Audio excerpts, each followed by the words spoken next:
গতবার প্রবলেম ছিল, এবার কিন্তু ইলেকশন অন্যরকম হবে, ঠিক আছে? ঠিক আছে, কোনো সপ্তাহে একদিন করে বিলাকোবার বাড়িতে গিয়ে হাজিরা দেবেন, ঠিক আছে, ঠিক আছে? ঠিক আছে। আর কাউকে কোনোভাবে ভয় দেখানোর চেষ্টা করবেন না। না, ঠিক আছে। যদি করেন তাহলে আপনার এগেনস্টে কিন্তু কঠিন ব্যবস্থা নেওয়া হবে। এর আগে আপনার অভিযোগ দেখে আমাদের এখানে আসা হয়েছে, এবারের কথা বলছি না, আগের বছরের অভিযোগগুলো দেখে আপনার কাছে আসা হয়েছে। আচ্ছা, এখানে কিন্তু শুধু আমরা নেই, প্যারামিলিটারি ফোর্স আছে, সব আছে।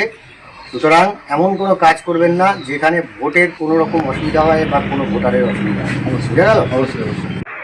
আপনারা শুনলেন দর্শক, ইতিমধ্যে আপনারা জেনেছেন যে আমাদের রাজ্যে অবাধ এবং শান্তিপূর্ণ নির্বাচন করার লক্ষ্যে আমাদের দেশের নির্বাচন কমিশনের পক্ষ থেকে একটি বিশেষ নির্দেশিকা জারি করা হয়েছে।